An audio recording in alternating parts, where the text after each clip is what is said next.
Has someone ever tried to make you feel guilty for choosing yourself? I need you to picture this the way it actually felt, not like a scene in a movie with fancy lighting and dramatic music, just a regular family dinner where my sister, Madison, watched my mouth open to speak and then cut straight across my sentence with a smile that told me she had been waiting to do it all week, saying that tired little line about how it was too bad because the night was about her now, and everyone, especially my mother, clapped before they even knew what they were clapping for, while my father pushed his chair back and said we should toast, and I sat there holding the words I had planned for weeks like they were something fragile I could not put down without breaking. I had asked for the dinner because I wanted to share my news in a calm way with the people who would make it complicated if I let them hear it through the grapevine, and I had rehearsed what to say so it would not sound like bragging or like I was trying to win anything. Because I did not need to win, I just wanted space to name the thing that mattered to me, and in the seconds after Madison stood up and tapped her glass and announced that she and Tyler were engaged, I could feel the air shift. The way it always does when she decides to own the room, with my mother leaping into logistics and my aunt asking about dresses and my father asking about the budget. And I thought to myself that I could fight for the microphone, or I could let her run the show one more time and make a different choice about where I would spend my energy. You know how families work when one person is the designated son and everyone else is a planet pretending to be fine with orbit, because that was us for years. With Madison collecting centerpieces and applause and attention for sport while I learned how to get things done quietly, how to hold my ground without the big scene, and as much as I wanted to throw my napkin on the table and say what I had planned to say, which was that I was engaged too and that Mark and I had already picked a date. For reasons that were ours and real, I also knew what would happen next, because the minute I spoke, the room would split into a debate about who said it first, and who deserved what, and whether two sisters can share a timeline without someone being accused of stealing. And I was not giving her that script to rehearse.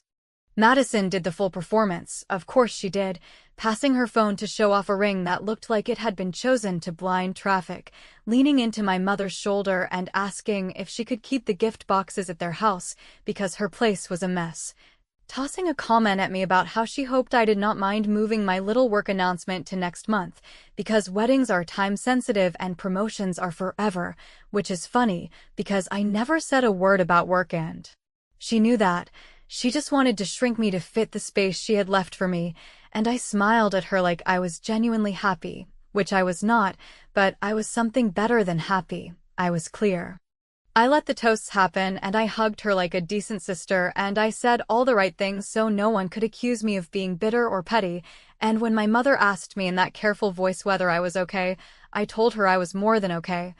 Because sometimes staying quiet is not defeat, it is a strategy. And she nodded the way parents nod when they do not actually understand, but they want credit for being sensitive, and we all wrapped the night with leftover dessert and a family photo, where I stood on the edge like a bookend, and I swear to you I was not sad, I was focused. When I got home, I took off my shoes, opened my laptop, and pulled up a folder I had started weeks ago when Mark and I decided to keep our engagement private until his mother finished treatment and felt strong enough to sit through a celebration. A folder with a contract from the venue, a confirmation from the officiant, and a clean file with a design for a card that said "Save the date" in simple letters. The kind of card that does not beg for attention because it does not need to, and I looked at the timestamp on the deposit and the hold confirmation, and I felt that small, steady relief you get when you realize you are not reacting, you are simply deciding how to tell your story on your terms. I called the print shop that opens early for business clients and explained that I needed a rush order, nothing flashy, just clear, and I added one line at the bottom that most people would not notice on first glance, but that Madison would read like a red siren. A line that referenced the venue she had been coveting for years and the date she had hinted at for months, which I had secured before she even created a wedding Pinterest board, and I asked if they could have a small batch ready by morning, addressed and sealed, because I had an errand to run before work. Do not mistake this for pettiness, because I did not throw a drink, I did not shout, I did not threaten, I did not even complain. I simply used what was true, which is that I had been engaged first and that I had chosen a date for reasons that mattered to us. and that I was done letting her turn everything into a contest I never agreed to play, so I set alarms, drafted a short, calm note to Mark explaining that I was going to move the family timeline up, and he wrote back what he always writes, which is that he trusts me, and if anyone earned the right to set a boundary, it was me. By the time the sun thought about showing up, I was parked down the street from Madison's house with a small stack of envelopes that did not need glitter to be powerful, because timing is more powerful than glitter. And I walked up to her box with the spare key she forgets I still have, tucked one envelope inside with her name printed cleanly on the front, and as I closed the lid, I felt that calm click you get when a plan moves from idea to action. Not loud, not dramatic, just final in a way you can feel in your shoulders. I did not leave a message, and I did not text a warning, because I wanted the paper to do the talking, and as I turned back to my car, I was not hoping she would cry or explode or call a committee meeting. I was simply done giving my sister the power to tell me when my life is allowed to start, and if you think that sounds harsh, ask yourself how many times you have watched someone ask nicely for a turn and get told to wait while the same person grabs the mic again. Then tell me you would not have done exactly what I did when I slid that envelope into place and walked away knowing the day she tried to claim had never belonged to her at all. I woke up with that steady kind of calm that shows up when you have already decided who you are going to be in a situation that used to twist you into knots. And while the house was quiet and Mark was packing his bag for an early appointment that would keep him out until late afternoon, I made coffee I barely tasted and replayed the dinner not like a painful highlight reel, but like a checklist of patterns I finally understood, because Madison does not stumble into these moments, she engineers them, and our parents, who love us and think they are staying neutral, reward the loudest voice, which would be fine if she were just excited, but she is strategic in a way that always leaves me holding the smaller version of my own news. And last night was the clearest proof that being polite has never once bought me the space I thought it would. I told Mark I was going to swing by the print shop, grab the full run, and start the mailing round I had been planning for weeks, and he kissed my forehead and said the only thing that matters to me when my stomach wants to flip, which is that he trusts me to handle my family the way I need to, and that simple faith, without speeches or advice, is the thing that kept me from writing a long text to my mother explaining and defending and apologizing for nothing, because I have learned that you can kill your own momentum by asking permission from people who benefit from keeping you quiet. At the shop I checked every card with the same attention I used to give Madison's college applications when I edited her essays through tears because she was overwhelmed and I thought that was what sisters do, and the cards looked exactly like I wanted them to look. Which is to say, like I did not need glitter or scripts or a gimmick, just our names, the date, the venue, and that small line at the bottom that read a private ceremony followed by family announcement dinner, details to follow. Which to most people would read as modest and sweet, but to Madison, who had been circling that venue and that date in conversation for months, would read like a headline she did not write. And I felt a quiet rush of relief that I had not let last night push me into something sloppy or loud, because this was not about winning a moment, it was about telling the truth in a way that could not be spun into a tantrum.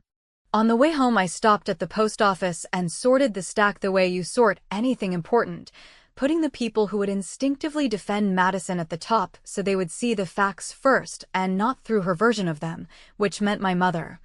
My Aunt Paula, who has always funded the big things and therefore thinks she gets to bless the timeline, my grandmother, who reads every card twice, and Tyler's mother, who has never been unkind to me but tends to believe whatever story arrives with a smile, and for each of those envelopes I slipped in a short note in my own handwriting that said we kept our engagement quiet while Mark's mother was in treatment because we wanted the first celebration to be small and calm, and that we booked early because the date meant something to his family, and I thanked them for understanding, not because I needed their permission, but because people are not as quick to call you a copycat when they are holding a receipt dated months ago in the form of a confirmed venue. By mid-morning my phone buzzed with a family thread lighting up in little bursts that felt almost comical, because you could see the sequence in real time, my aunt's heart emojis that forgot to hide their timestamps, my father's cautious question about how long we had been engaged, my grandmother's gentle reminder that blessings do not expire just because they were given quietly, and my mother's first attempt at her favorite posture, which is wounded diplomacy. The kind where she says she wishes she had known so she could have handled last night differently, as if I was the one who kept her from watching Madison's performance like it was a Broadway show she had already seen and was happy to see again. I let the thread breathe while I drove over to my parents' place with a separate envelope that held a photocopy of the original deposit confirmation and the email exchange with the coordinator showing the hold placed long before Madison started hinting about her dream weekend. Not because I planned to waive documents at anyone, but because I wanted the facts to sit on the counter where anyone could find them when the conversation inevitably tilted into who copied whom, and I left it next to the basket where my mother keeps coupons she forgets to use, which felt fitting given how often my news got clipped and saved for later, while Madison's got redeemed on the spot. Right around noon Madison called, and then she called again, and then she texted something that read like a script she wrote for herself about how I had made her look foolish, and how Tyler's family was now asking questions she was not prepared to answer. And even though part of me wanted to answer and say that finding out you are not the son is not humiliation, it is gravity doing its job, I put the phone face down and reminded myself that you do not interrupt a person who is learning what your boundary actually means, and while it kept buzzing I scheduled one more delivery I had been debating. A small certified packet addressed to Aunt Paula with a polite request that any family funds set aside for celebrations be held until both daughters were treated with equal consideration, accompanied by a very clear sentence about how prior commitments, including venue reservations, should be respected rather than rearranged for convenience, because money talks in my family louder than guilt ever will. By the time I turned my phone back over, the group chat had split into two smaller ones the way it always does when people decide what version of events they want to live in, and just as I started to type, a new notification slid across the screen with a photo of Madison holding my card like a ticket she did not want to admit she could not exchange, and before I could decide whether to write back,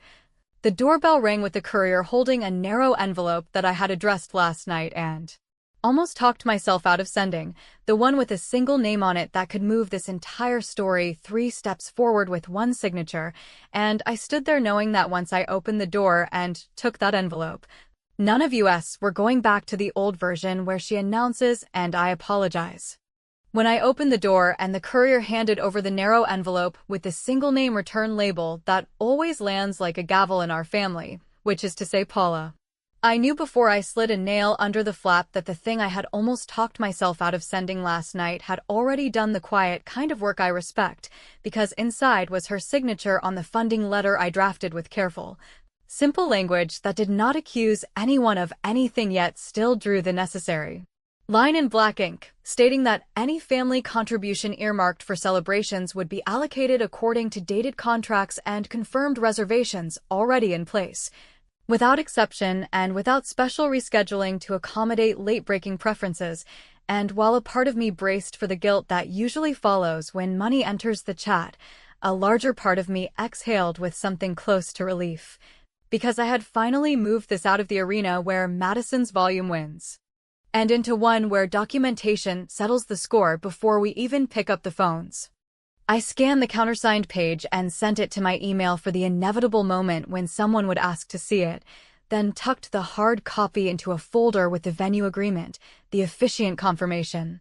and the florist's retainer receipt that I had put down months earlier when Mark and I chose to keep things quiet for his mother's sake. And even as my phone lit up with texts from Madison switching registers from outrage to fake concern to backhanded generosity, first accusing me of trying to humiliate her, then offering to let me borrow her dream weekend as if she were doing charity, then suggesting we stagger events so no one got confused, I focused on the actual levers that move our family, which are not apologies or speeches, but simple pieces of paper that say this is real, this is booked, this is happening.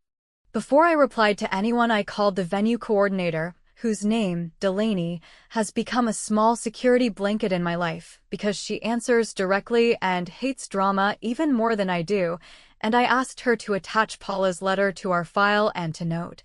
in the polite but firm language venues use when they do not wish to be dragged into sibling politics, that the date is contracted, Vendors have been notified, and any inquiries referencing our family name for the same weekend should be redirected without further discussion, which she agreed to do with a professionalism that felt like armor, and then I reached out to the caterer and the pianist with the same request.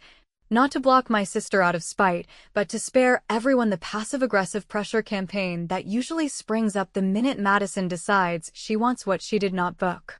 Only when the logistics were anchored did I open the family thread and write a single long message that did not perform sweetness or rage, that simply laid out the timeline, the health reason we had kept it quiet, the dates of our deposits, and the fact that the save-the-dates were meant to give everyone time to plan for a small, family-only announcement dinner after a private ceremony, and I added one sentence about Paula's letter so that no one would turn this into a fight over who deserved the fund more, because the answer was neither and both. The answer was whoever had commitments in place, and while I knew that line would sting my sister, I also knew it would give the quieter relatives permission to stop pretending they did not see what they had always seen, which is that one daughter had done her homework while the other was again trying to talk the teacher into moving the deadline.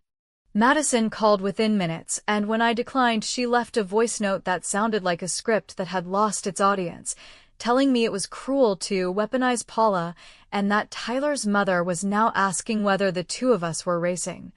And I listened all the way through, not because I owed her that, but because it mattered to hear the exact shape of her argument, which was that I should move a date I secured months ago so she could match a vision she had never actually paid for. And when the recording ended, I took a breath and sent her a single text that said, "I am not moving anything, not because I want to hurt you, but because I am done handing over my place in this family whenever you decide you want it. And if you need to be angry about that, I trust you to figure it out without me." A line that felt calm in my fingers, even as my heart knocked around a little from the old muscle memory of trying to keep peace by shrinking. While the thread simmered, Tyler's mother called me directly for the first time ever, her voice careful in that way people use when they suspect they have been fed half a story, and she asked what was true, so I told her the simplest version without contempt or spin. That Mark's mother had been sick, and we chose privacy, that we booked early to anchor hope to a date, and that I had sent the cards not to compete but to inform, and after a long pause she said she appreciated being spoken to like an adult, which made me realize how much of our conflict lives in the childishness of people performing for each other, and she said she would be telling her family to stop gossiping in their group chat, and to let the timeline be, and that small sentence felt like a tiny, unexpected piece of ground solidifying under my feet. With the administrative fire settling, I opened the wedding website we had kept offline and toggled it public with the bare-bones details needed for relatives to confirm travel. Then I added a private RSVP link to the family thread with a short note asking people not to forward outside the family until we shared a broader announcement, and while I knew Madison would read that as me claiming the stage she thought she owned, I also knew it would give the relatives who were tired of her theatrics a practical way to act without debating ethics, which is often all a family needs to shift from drama to movement, and sure enough, within minutes my grandmother replied that she had RSVP'd and would bring the photo album Madison always tries to hide because she cannot stand any story that was not about her. And my father wrote that he had blocked the date on his calendar and would handle transportation for his mother, and my mother, who had already started to wobble toward Madison in private texts, slipped into the quiet of the thread and wrote that she would host the announcement dinner at their house if I wanted, which told me she had read Paula's letter and decided she liked the side with receipts. I ended the day the way you end a day that could have become a fight and instead became a series of clear decisions, by sending a final, private packet to the person who could end weeks of future mess with a single schedule entry. Our childhood pastor who still officiates for the family and whose presence, whether you love tradition or not, carries the kind of weight that even Madison respects, and I asked him to confirm the ceremony time with a short note about why the date mattered and how much less noise there would be if we moved quietly and told the story from the front instead of the back, and just before dinner my phone lit with his reply and a calendar invite with our names and the words confirmed in the subject line, which I screenshotted and tucked into the folder next to Paula's countersigned letter, and then I did the one thing that felt like revenge without a single insult. I forwarded the invite to my parents and Aunt Paula and Tyler's mother with a thank you for their help and a line that said looking forward to celebrating without confusion, and I watched the scene check marks fall in a row while Madison typed 3 dots that never turned into a message, a silence that was not peace yet but was, for the first time, not control. And in that small window I understood I had finally stopped playing the game she invented by asking a referee whose whistle everyone hears to step onto the field and say the clock had already started. By the time the afternoon folded into that strange quiet that comes after a morning of calls and confirmations and messages that pretend to be reasonable while carrying little knives, the group chat had done what it always does and split into the room where people prefer a good story over a true one and the room where people finally admit that dates and deposits speak louder than volume. And while my mother ping-ponged between them performing fair-minded concern, my father sent me a private note asking if I needed anything practical, which was his way of saying he would stand where the facts stood even if it cost him a headache, and I wrote back that what I needed was less noise and more order, which I was already building. One paper and one boundary at a time, because the only way you stop a person who thinks attention is property is by making sure the keys to the building are not in their pocket.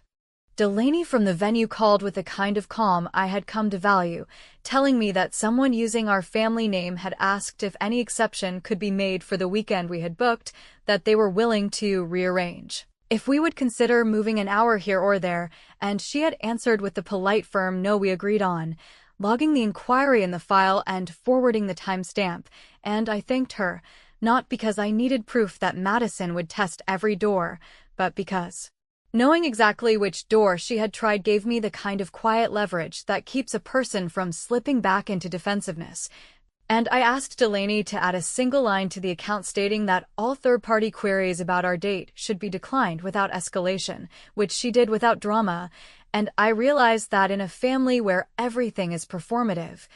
competence can feel like revenge even when it is just competent. I drove to my grandmother's house because there are conversations that should never be conducted in text, and when she opened the door and took my face in both hands with that steady look that trims the story down to its bones, I told her everything in one long breath. Not in a plea for her to pick a side, but in a simple request that she bring her voice to the announcement dinner my mother had offered to host, since her voice is the only one Madison will not try to shout down, and I added that I had no interest in humiliating anyone. I wanted the narrative to move forward without theft, and I needed one grown person in the room to say out loud that doing your work quietly is not the same thing as sneaking. She listened without interrupting, and then she went to the little wooden box where she keeps papers and letters and small things that matter, and she brought out the ring that has been a soft rumor in our family for as long as I can remember.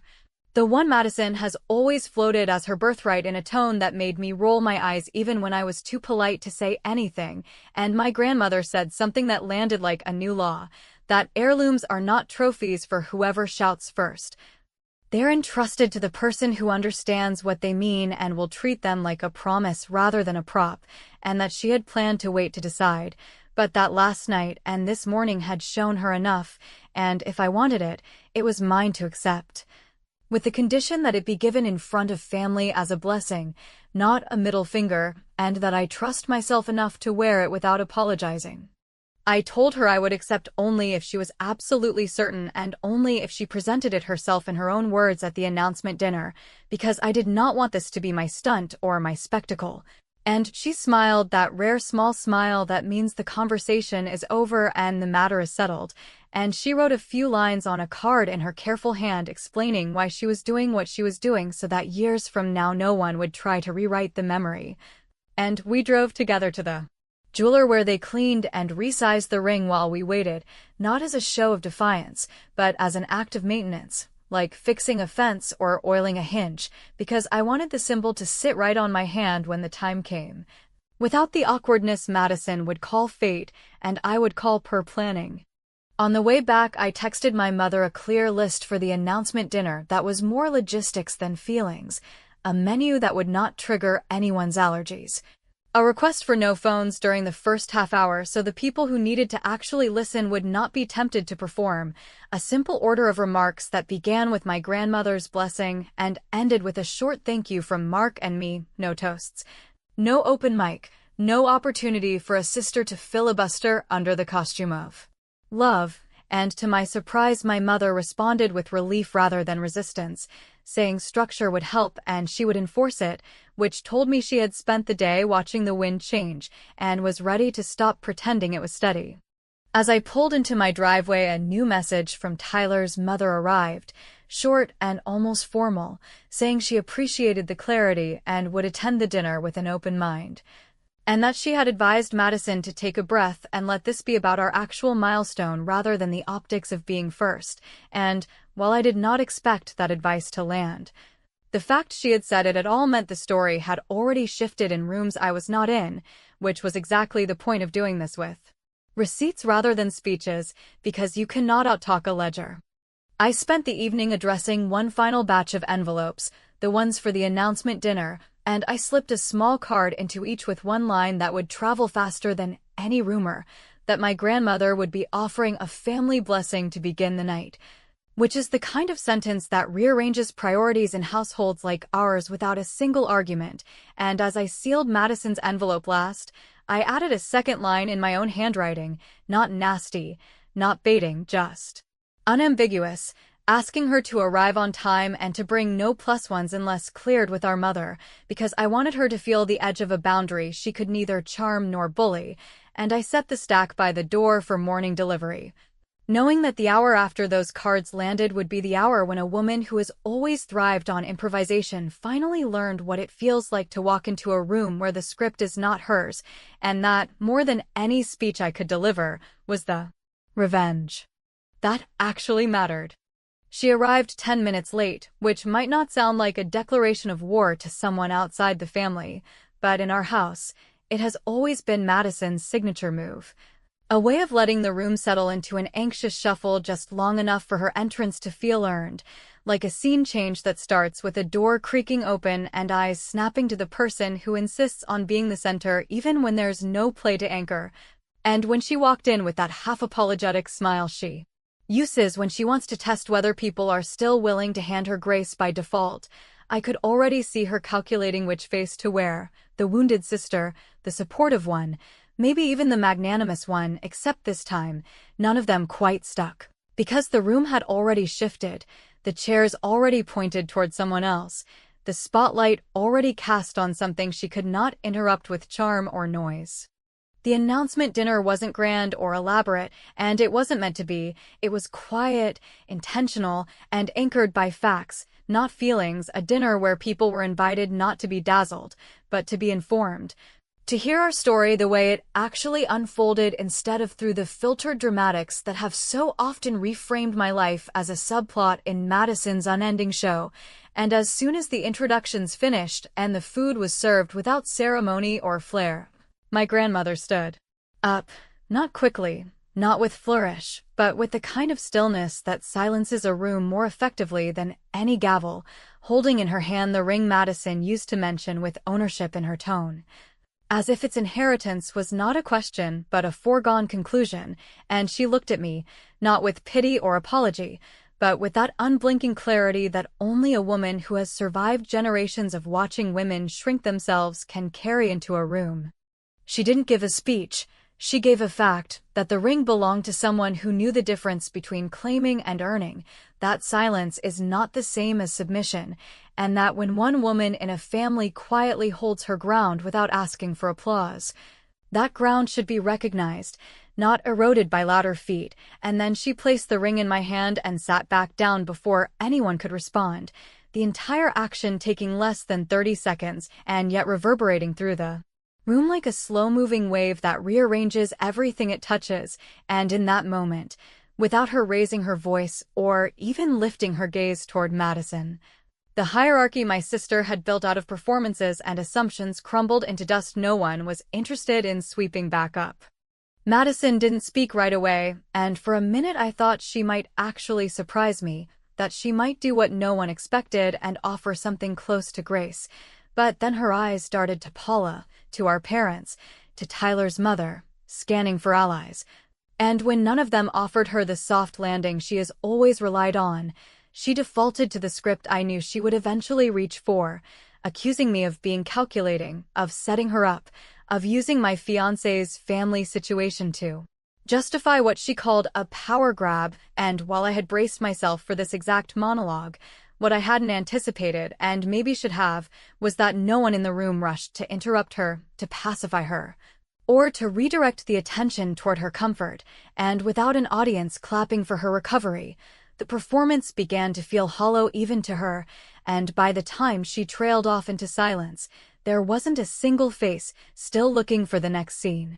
I didn't respond with a counterattack or a list of wrongs, because I had already delivered the only answer that mattered: a calendar that could not be moved, a ceremony that was already confirmed, a ring that no longer lived in speculation,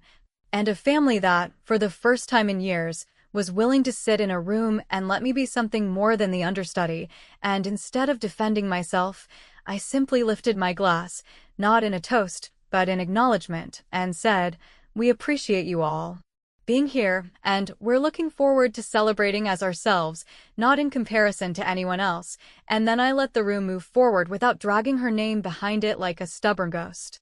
Afterward, as people filtered out with leftover cookies and polite goodbyes, my mother pulled me aside with a look that tried to walk the impossible line between regret and relief, telling me she never meant to choose sides, that she just didn't know how to keep Madison from melting down without giving her what she wanted. And I told her, gently but clearly, that pretending not to choose sides is still a choice, especially when silence always favors the loudest person in the room. And that I wasn't asking her to fix Madison or even to confront her. I was asking her to stop acting like fairness meant flattening everyone's stories so no one had to feel less special.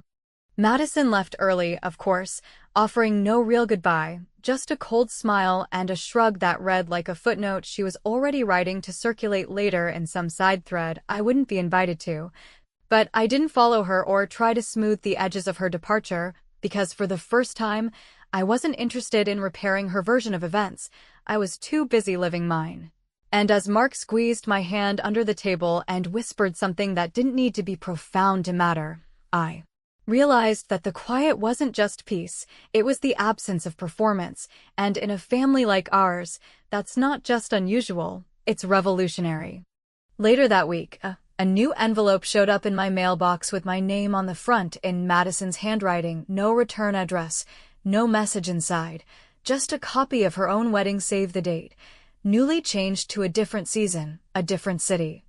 and a venue that didn't overlap with mine by name or vibe or even mood. And while some might have seen that as her attempt at maturity or perhaps a white flag, I knew better than to read into gestures that come with no words, no accountability, and no actual change in behavior. So I tucked it into a drawer, not because I was planning to go, but because some stories you keep not for reconciliation, but as proof that when the tables finally turn, the sound they make is not an explosion, but a shift, quiet,